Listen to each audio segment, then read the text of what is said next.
Hello children, welcome to science lecture. Myself Nidhi ma'am, your science teacher.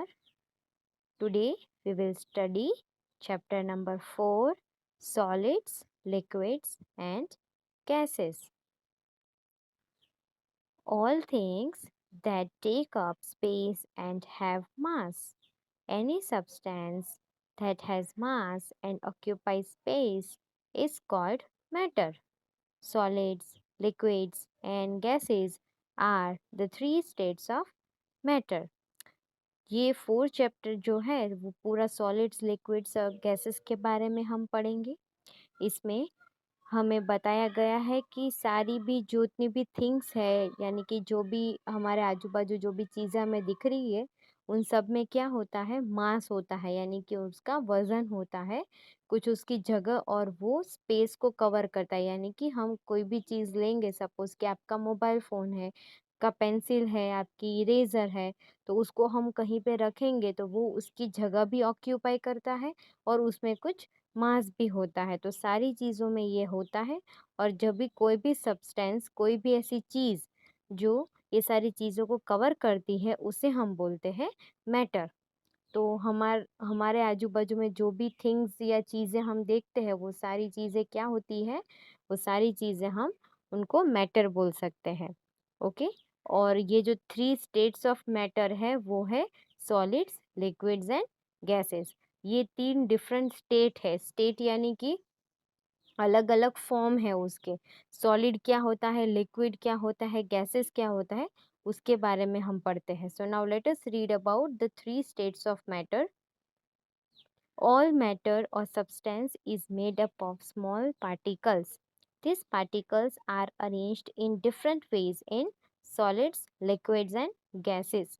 इसमें ये बोला गया है कि जो भी हम सारे सब्सटेंस यानी कि कोई भी चीज़ के बारे में हम बात कर रहे हैं वो किससे बना है, छोटे छोटे पार्टिकल्स से, स्मॉल स्मॉल पार्टिकल्स से बना होता है। वो पार्टिकल्स का पिक्चर आप लोगों ने न्यू वर्ड्स में देखा है। सो आपको पता चल गया पार्टिकल्स कैसे होते हैं।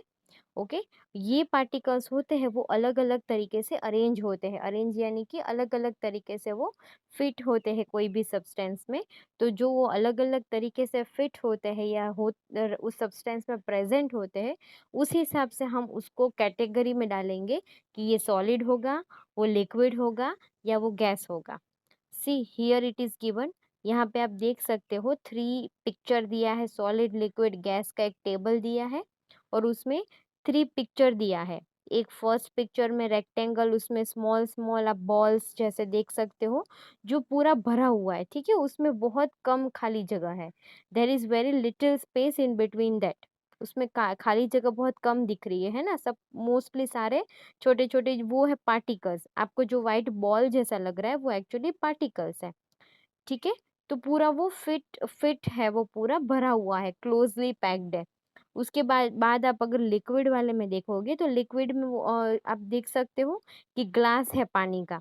Okay, there is a glass of water और उसमें आप पार्टिकल्स देखो तो वो कैसे है, थोड़े से अलग अलग, दूर दूर है ना, एक दूसरे से जुड़े हुए नहीं है। दे आर लूजली पैक्ड, थोड़े से अलग अलग है। एयर और अगर आप गैसेस के बारे में देखोगे तो एयर होती है जिसमें हवा, बलून है, देखो बलून का पिक्चर दिया हुआ है और in that inside that balloon particles आप देखने जाओ तो कितने दूर दूर है।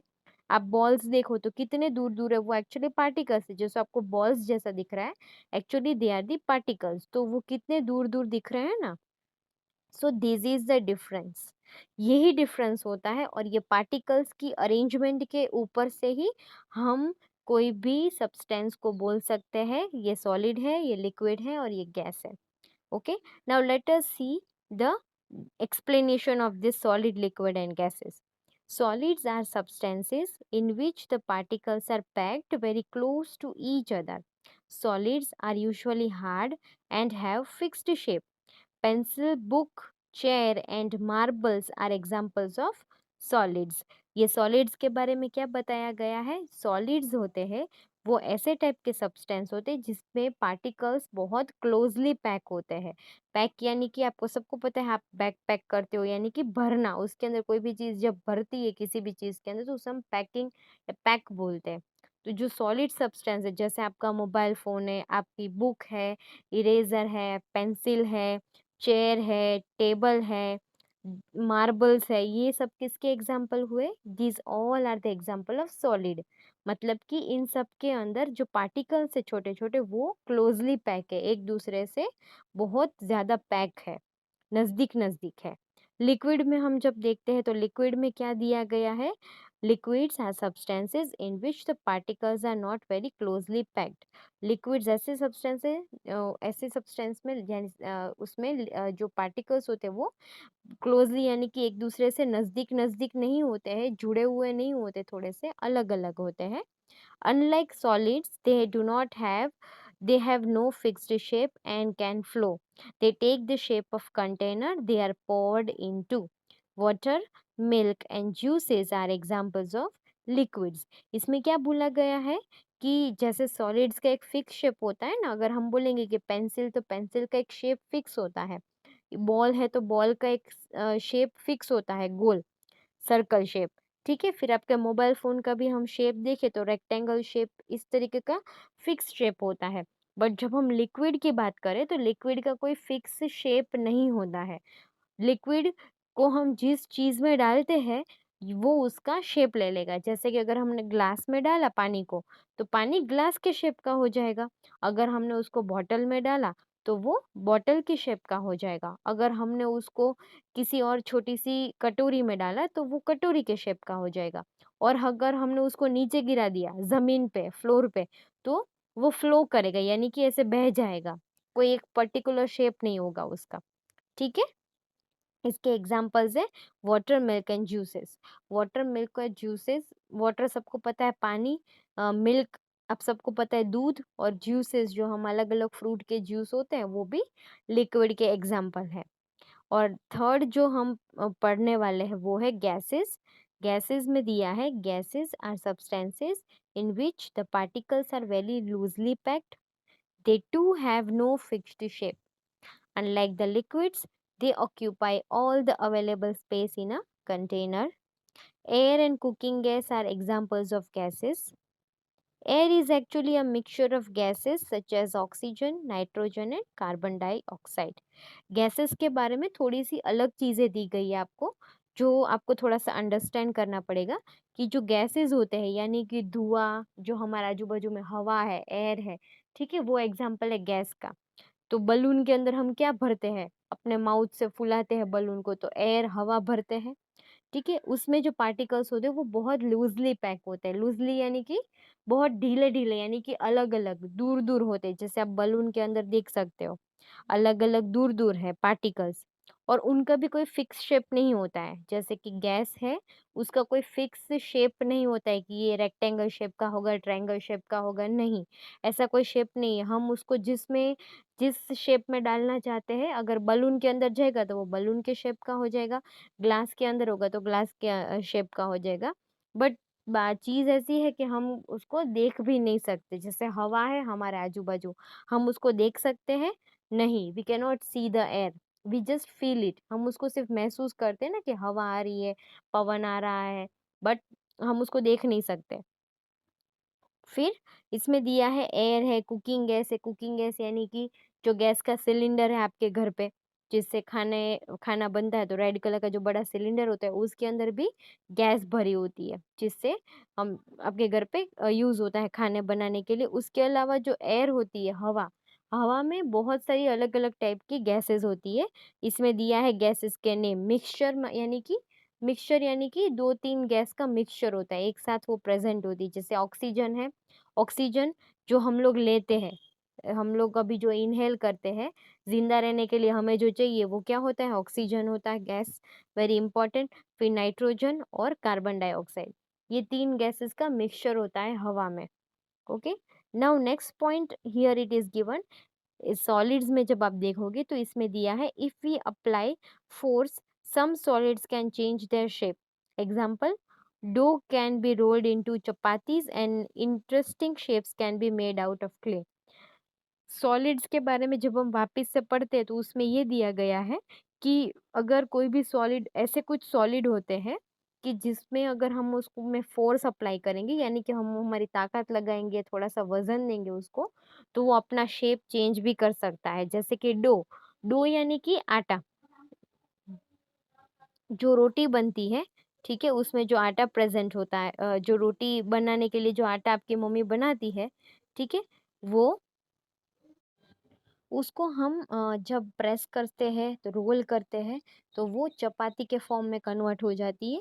ठीक है, जो बॉल टाइप का होता है वो पूरा फ्लैट चपाती बन जाता है। उसके अलावा क्ले जो होती है, मिट्टी, तो मिट्टी को फिर अगर हम मिट्टी का बॉल बना के फिर उसको आप अलग अलग शेप देना चाहो तो अपने फिंगर्स और अपने हैंड के यूज से आप वो भी कर सकते हो। ठीक है, ये दिया गया सॉलिड्स में। और उसके अलावा देखो, सॉलिड्स में आपको नीचे पिक्चर भी दिया है। Some solids on applying force can be bent और ब्रोकन।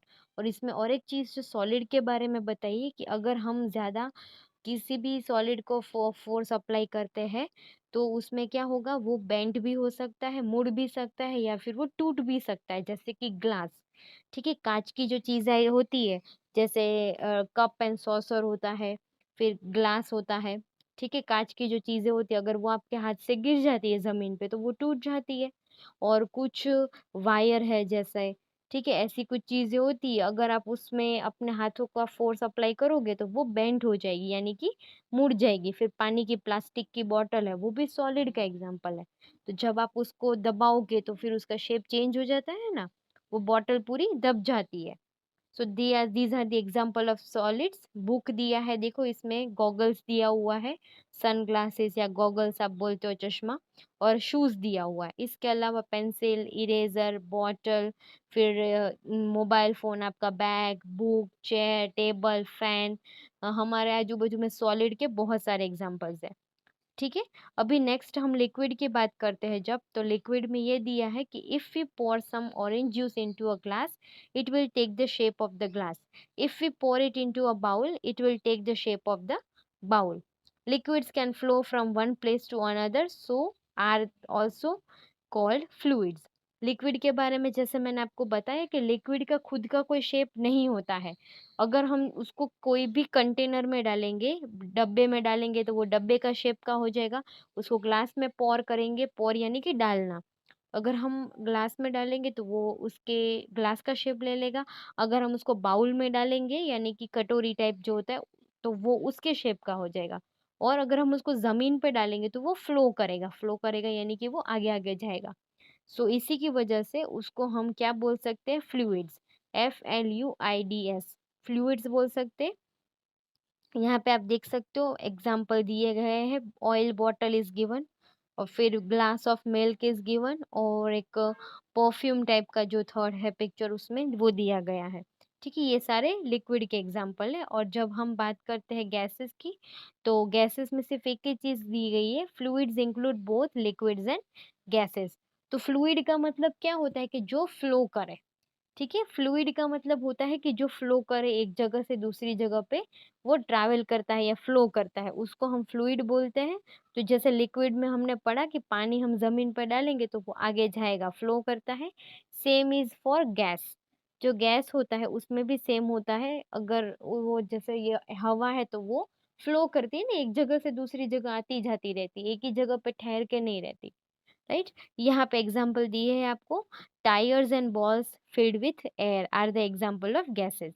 बॉल है, आप जो टेनिस बॉल होता है, फुटबॉल होता है, आपके घर पे दूसरे अलग अलग टाइप के बॉल्स होते हैं, छोटे बड़े, तो उन सब में क्या होता है, वो सब खाली नहीं होते, उन सब में गैस भरा होता है। और टायर, आपकी साइकिल का टायर, आपकी गाड़ी का टायर, कार का टायर, बाइक का टायर, एक्टिवा जो भी है, उसमें जो टायर होते हैं चलाने, व्हील्स, उसके अंदर क्या भरी होती है, हवा, एयर।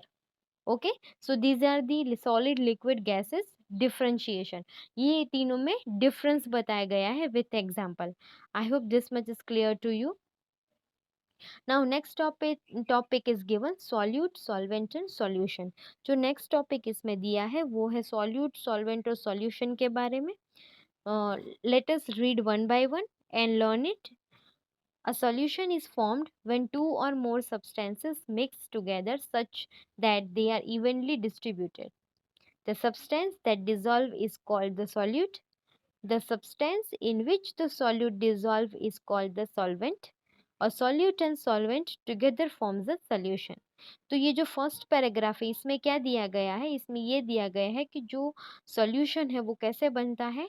दो तीन सब्सटेंसेस को, दो या दो से ज़्यादा सब्सटेंसेस को जो मिक्स जब करते हैं और इवनली डिस्ट्रीब्यूट यानी कि वो उसमें पूरा घुल मिल जाता है अच्छी तरीके से, तब वो सॉल्यूशन बनता है।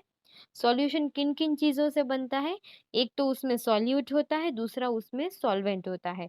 तो सॉल्यूट क्या होता है, सॉल्यूट मतलब कि ऐसा सब्सटेंस जो डिसॉल्व हो जाता है पानी में या लिक्विड में या सॉल्वेंट में। तो जिसमें हम डालेंगे ऐसे चीज़ को, तो वो उसके अंदर डिसॉल्व हो जाएगा। डिसॉल्व यानी कि मिक्स हो जाना उसके अंदर। ठीक है, तो जब वो कोई चीज़ सब्सटेंस मिक्स हो जाएगा, डिसॉल्व हो जाएगा, तो वो सब्सटेंस को बोलेंगे सॉल्यूट। फिर ऐसा सब्सटेंस जिसमें सॉल्यूट मिक्स होता है, यानी कि हमने जिस सॉल्यूट को जिसमें डाला, वो चीज़ को हम क्या बोलेंगे, सॉल्वेंट। वो ज़्यादातर लिक्विड होता है, वाटर है, मिल्क है, जूस है, ज़्यादातर सॉल्वेंट जो होता है वो लिक्विड होता है। ठीक है, तो वो होगा solvent.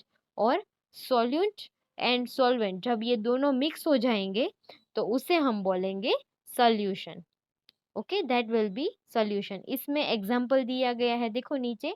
If we add salt to water, the water turns salty.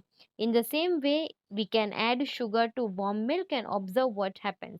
इसमें आपको दो एग्जांपल दिए गए। जब आप सॉल्ट है यानी कि नमक, नमक को जब हम पानी में डालोगे, फिर उसको थोड़ा मिक्स करना, तो नमक जो है, सॉल्ट है, वो होगा आपका सॉल्यूट। ठीक है, क्योंकि वो आप डाल रहे हो, डिसॉल्व हो रहा है। फिर जिसमें आप डाल रहे हो यानी कि वाटर, तो वाटर होगा आपका सॉल्वेंट। और सॉल्टी वाटर, उसका जो सॉल्यूशन होगा वो कैसा होगा, खारा पानी लगेगा जब आप उसको पियोगे तो। सो that is your solution. Similarly इसमें दूसरा दिया है, जब आप शुगर यानी कि चीनी, खांड आप बोलते हो, उसको जब आप गर्म दूध में या सिंपल दूध में डालोगे और मिक्स करोगे, तो आपको, आप जो दूध पीते हो, ठीक है, उसमें एवरीडे आपकी मम्मी ये करते हैं, तो आपको ये चीज़ पता होगी शायद, कि दूध में चीनी डाल के फिर आपको बॉर्नविटा वगैरह भी डाला जाता है, उसके अलावा चीनी तो होती ही है।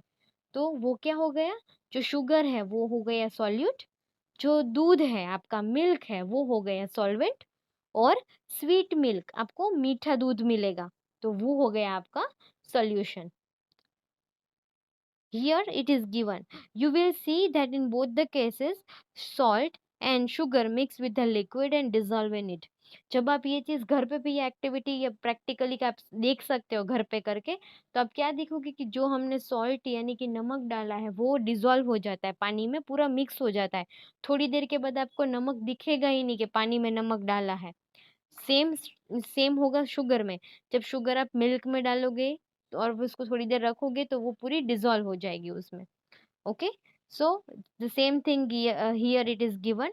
Here salt and sugar are the solutes. जैसे मैंने आपको अभी समझाया कि सॉल्ट और शुगर जो है वो क्या होगा, सॉल्यूट होगा। सॉल्यूट का एग्जांपल होगा water and milk are the solvents. Water और मिल्क हो गया आपका सॉल्वेंट, लिक्विड। और salty water and sweet milk are your solution. Salty water खारा पानी और स्वीट मिल्क यानी कि मीठा दूध जो होगा वो आपका सॉल्यूशन होगा। क्लियर। तो सॉल्यूट, सॉल्वेंट और सॉल्यूशन आपको तीनों का एग्जाम्पल दिया है। देखो यहाँ पे मैथमेटिक्स फॉर्म में दिया है आपको, मैथ्स जैसे आप करते हो ना, प्लस एडिशन करते हो, प्लस करते हो, वैसा। That solute plus solvent is equals to solution. और sugar plus milk is equals to sweet milk. Salt plus water is equals to salty water. I hope this much is clear to you. Now see, next topic we will be studying change of states. जब हम states के बारे में बात कर रहे थे, solid, liquid, gas, ये थ्री स्टेट्स ऑफ मैटर है, ये आपको हमेशा याद रखना है। ठीक है, this three states you have studied in grade 3। आपने थर्ड स्टैंडर्ड में भी इसके बारे में पढ़ा था, आपको ये सेम चैप्टर आया था थोड़ा बहुत। इसमें थोड़ा आप डिटेल में पढ़ने वाले हो। इसीलिए जब सॉलिड लिक्विड में कन्वर्ट होता है, लिक्विड सॉलिड में, लिक्विड गैस में, तो वो क्या होगा, चेंज ऑफ स्टेट होगा। यानी कि जो सॉलिड वाली चीजें होती है कुछ, उसको हम लिक्विड में भी कन्वर्ट कर सकते हैं, उसको हम गैस में भी कन्वर्ट कर सकते हैं। और गैस वाली चीज को लिक्विड में भी कन्वर्ट कर सकते हैं, और लिक्विड वाली को सॉलिड में भी कन्वर्ट कर सकते हैं। तो ये जो पूरा चेंज है एक से दूसरे में, दूसरे को पहले में, that is known as the change of state. ठीक है, यहाँ पे देखो आपको पिक्चर दिया गया है सॉलिड लिक्विड गैस का। पहले तो आप पिक्चर को ऑब्जर्व करो तो आपको पता चलेगा कि सॉलिड में उसमें क्या है। एक पूरा बीकर है, ठीक है, पूरा ऐसा बड़ा सा बीकर टाइप का है ग्लास का। नीचे नीचे जो है वो आग लगाई गई है, ठीक है, वो छोटी सी आग लगाई है।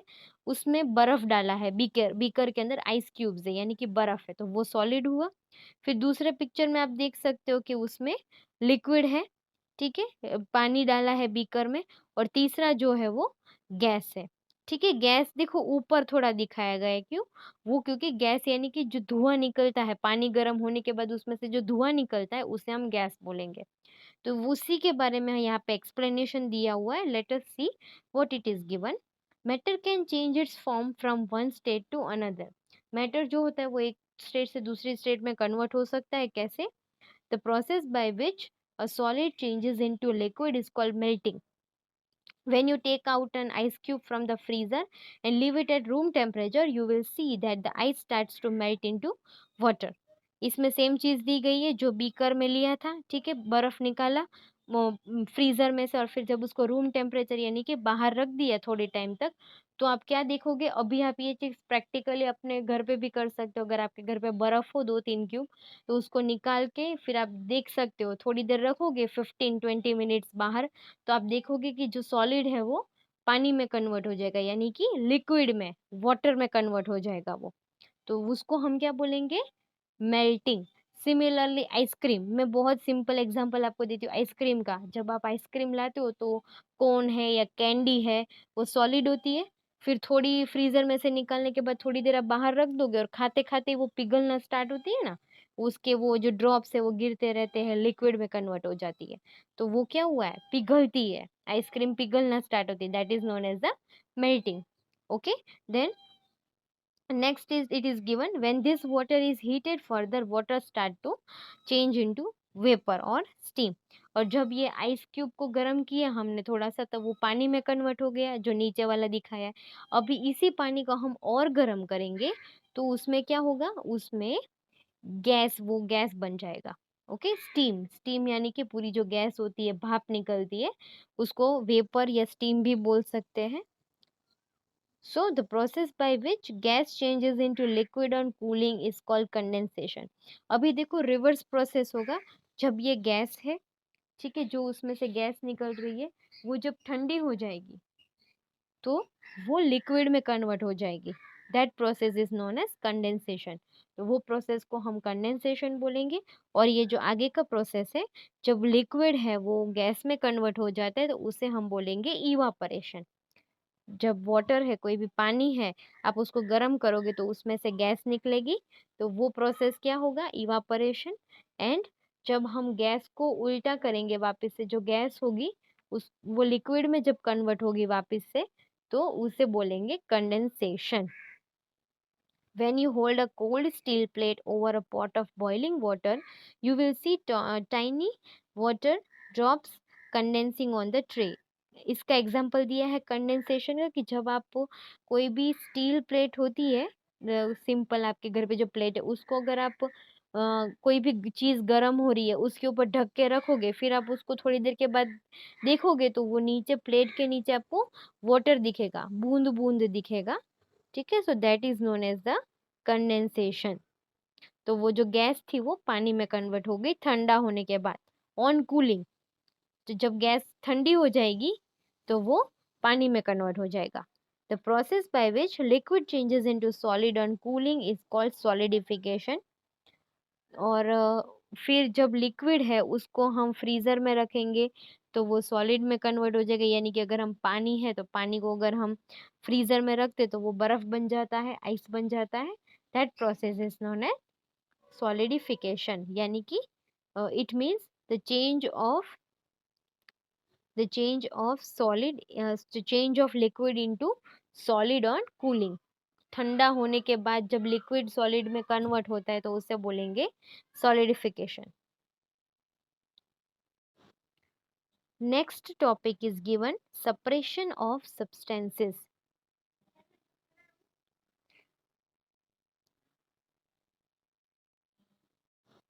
There are two kinds of substances, soluble and insoluble. तो अभी हमने जो अलग अलग सब्सटेंस के बारे में पढ़ा, solute, solvent, solution, solid, liquid, gas, उसमें हम जब हम सब्सटेंसेस की बात करते हैं तो उसको मेनली हम दो कैटेगरी में डिवाइड कर सकते हैं, एक सॉल्यूबल, दूसरा insoluble. Now what is soluble? Soluble means soluble substances are those substances that dissolves completely in solvent to form a solution.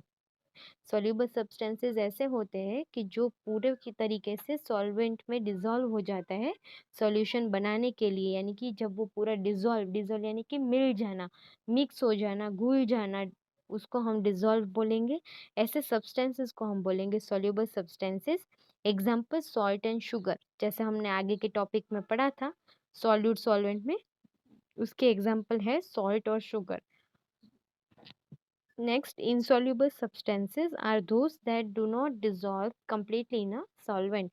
For example, sand and chalk are insoluble in water.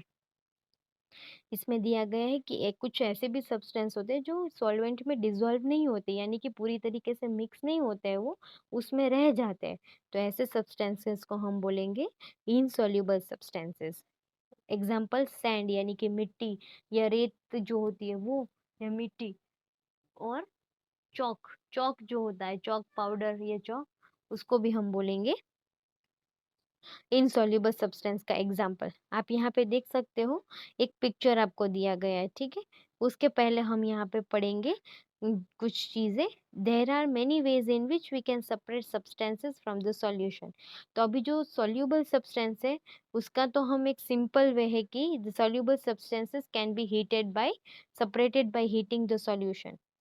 तो जब soluble substance है उसको तो हम गर्म करके उसमें से उसको हम अलग कर सकते हैं मिक्स हो गए होने के बाद. For example salt can be separated from the salt solution by heating the salt solution. यानी कि जब हम नमक वाला पानी है, नमक को हमने पानी में डाला, मिक्स कर दिया, फिर नमक तो मिलेगा नहीं, अभी वापस हमें नमक चाहिए तो क्या करना पड़ेगा, हमें उस पानी को गर्म करना पड़ेगा बहुत सारा, तब उसमें वापस से हमें नमक मिल जाएगा. Okay. And water evaporates on heating and salt particles are left behind. तो जब हम पानी को गर्म करेंगे तो क्या होगा, वो पानी, जो पानी का पोर्शन होगा वो पूरा इवापोरेट हो जाएगा. इवापोरेशन प्रोसेस जो पड़ी ना, लिक्विड जो गैस में कन्वर्ट होता है वो. एंड बाकी नीचे जो रह जाएगा वो रह जाएगा सॉल्ट. अभी ये तो हो गया सॉल्युबल सब्सटेंसेस के बारे में कि उसको हम इजीली निकाल सकते हैं गर्म करने से, हीट करने से. हीटिंग यानी कि गर्म करना. बट अगर इनसॉल्युबल सब्सटेंस है जो मिक्स ही नहीं होते प्रॉपरली, उसके लिए हम क्या मेथड यूज करेंगे. So insoluble substances can be separated from solution by process of filtration and sedimentation and decantation. तो ये जो दो मेथड है, एक्चुअली दो ही है, filtration and sedimentation and decantation, ये दोनों साथ में ही है. तो ये दो मेथड से हम उसको अलग कर सकते हैं. किसको? इनसॉल्युबल सब्सटेंस को, यानी कि जो प्रॉपरली सॉल्वेंट में मिक्स नहीं होता. जैसे आप यहाँ पे देख सकते हो, पिक्चर दिया गया है फिल्टरेशन का, ठीक है. तो ये जो है पूरा वो फिल्टरेशन प्रोसेस बताया है आपको. In filtration, a solution containing insoluble substance is passed through a filter paper. On doing so, the liquid passes through the filter paper while the insoluble substance get retained on the filter paper. For example, sand and water can be separated by filtration.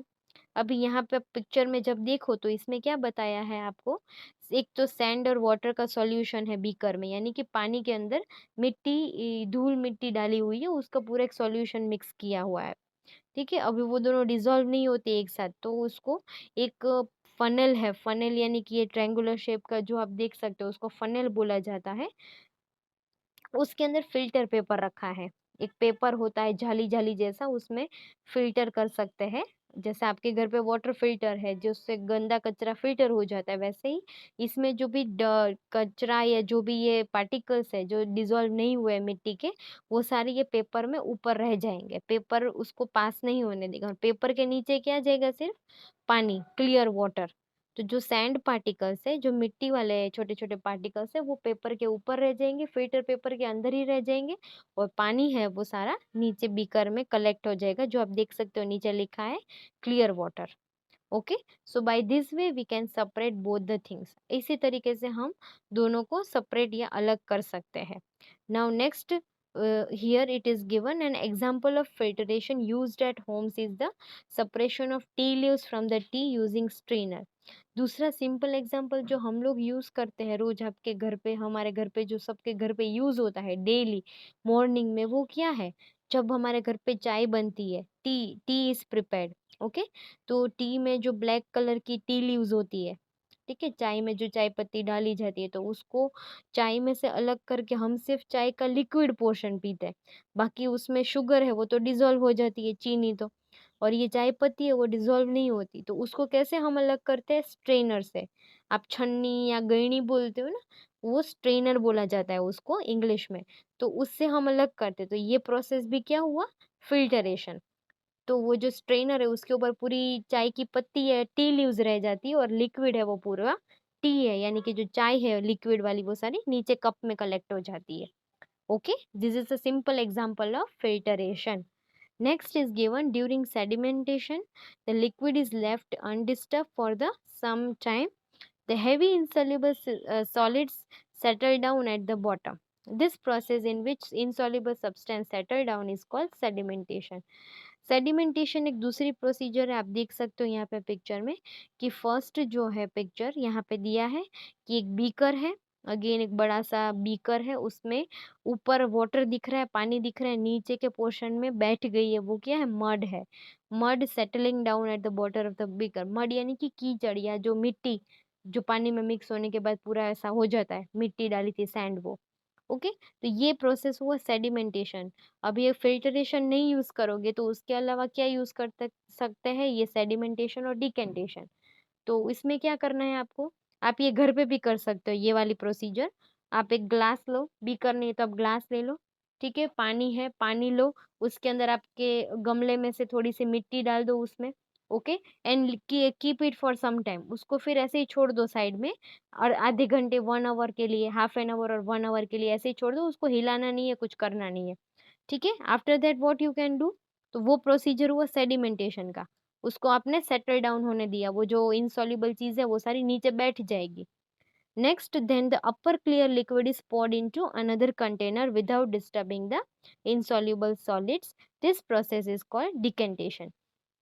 फिर 1 घंटे के बाद आप क्या करोगे? वो जो ऊपर का लिक्विड आप देख सकते हो, क्लियर वाटर, उसको आपको धीरे धीरे धीरे दूसरे कंटेनर में डाल देना है, निकालना है। इस तरीके से निकालना है कि जो नीचे वाला है गंदा पोर्शन, या जो सैंड है या कीचड़ है, वो उसके साथ नहीं जाना चाहिए। तो इस प्रोसेस को बोलेंगे हम डिकेंटेशन। ओके, सेडिमेंटेशन होने के बाद ही डिकेंटेशन हम कर सकते हैं। डिकेंटेशन का मतलब हो गया कि जब हम क्लियर लिक्विड जो होता है उसको इनसॉल्युबल सब्सटेंस से, सॉलिड से हम रिमूव कर देंगे, अलग कर देंगे, वो सॉल्यूशन को मिक्स किए बगैर, डिस्टर्ब किए बगैर। ओके, एग्जाम्पल है mud and water can be separated by this sedimentation and decantation. जैसे आपने ये पिक्चर में देखा कि जो मड है यानी कि मिट्टी आपकी, उसको आप डालोगे पानी में, थोड़ी देर रख दोगे, फिर ऊपर जो पूरा पानी आ जाएगा क्लियर, प्रॉपर अच्छा पानी, उसको आपको दूसरे कंटेनर में निकाल लेना है, इस तरीके से कि नीचे वाला पोर्शन जो है मिट्टी वाला वो उसके अंदर जाना नहीं चाहिए। Okay, so that is the known as sedimentation and decantation. So this is all regarding chapter number 4, solid, liquid and gases. I hope you have understood it. Thank you.